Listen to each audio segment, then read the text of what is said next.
Hey folks, in the last chapter of Soft Plastics 101, we looked at standard jig heads and how to rig effectively on a standard jig head. One category that is growing rapidly though, and a technique that people are getting right into, is weedless rigging. So there's a lot of different jig heads available for weedless rigging as well. Let's grab a few different types and we'll go and have a look at how to rig on a weedless jig head. Cheers. Hey folks, in the last chapter of Soft Plastics 101, we looked at how to rig on a standard jig head. Today we're going to look at weedless rigging. And a lot of people are unfamiliar with weedless rigging, they haven't tried it before, but it's quite simple to rig weedless. And the whole point of it is that it allows you to fish snags, structure, weed, areas that it's difficult to fish with a standard jig head because your hook point fouls on weed or trees, lilies, whatever it might be. So you can see this soft plastic here is weedless rigged, and the hook design has a much deeper belly on the hook, and also the soft plastics isn't connected right through the middle of it. So it's actually just connected by the chin and by the tail. And if a fish bites this, it clears the hook and you get your hook set. So ideal for fishing weed and ideal for fishing structure. And we can just hide that hook point hard against the plastic or inside a fin if it's got a fin, but even just pushed hard against the plastic and it protects it from snagging. There are a few different types of weedless jig heads though. So there's our chin locks. So our chin locks actually has no weight on it. It simply just has a locking point there where we lock the chin of the plastic in.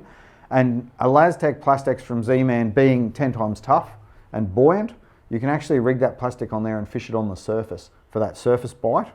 Or we can take the same plastic and we can rig it with a Chinlock's SWS, snagless weight system, which actually has a belly weight.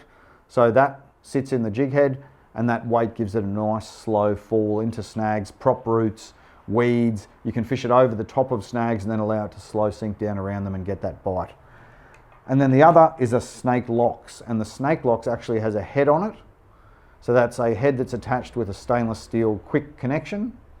So we can actually separate those head weights and hooks and have a mix of weights and a mix of hook sizes, so we can mix and match them as we require.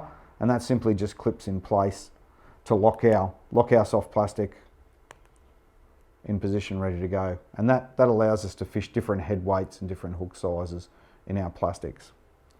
So that's weedless style jig heads. Let's have a quick look at how to rig them. But before we do, we want to have a look at the different hooks that are also available. So this is our Snake Locks jig head, the one we spoke about with the weight on its head. It's actually available in a finesse version and also in a heavy version, standard version. So if you look at this packet here, we've got our finesse. So it says Snake Locks Finesse. It's a 1/6 ounce number 2 hook, but it has an L next to the 2, and that means light wire. So it's a fine gauge hook. So it's good for finesse fishing. So light drags, light leaders, and also for targeting fish such as brim, bass, where we want a smaller presentation, a more finesse presentation, and a finer hook that's all about penetration on the fish. Our Snake Locks in the standard has an extra heavy hook. So this is a 1/4 ounce 3/0 in an XH, which is extra heavy. So that's a thicker wire hook, and it's all about hitting them hard and pulling them out of the snags with heavier drags. So barramundi, mangrove jack, and those types of species. So you've got that finesse version, Snake Locks Finesse, and you've also got that Snake Locks on the heavy wire hook. So in terms of rigging it, let's grab our Snake Locks and we'll grab our plastic.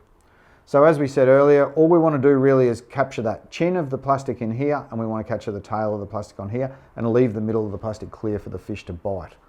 So firstly, we just grab that chin and we only want to put it in through the nose and out on a 45-degree angle. So we basically just catch the chin of the plastic and it goes in our chin lock that's up on the jig head here.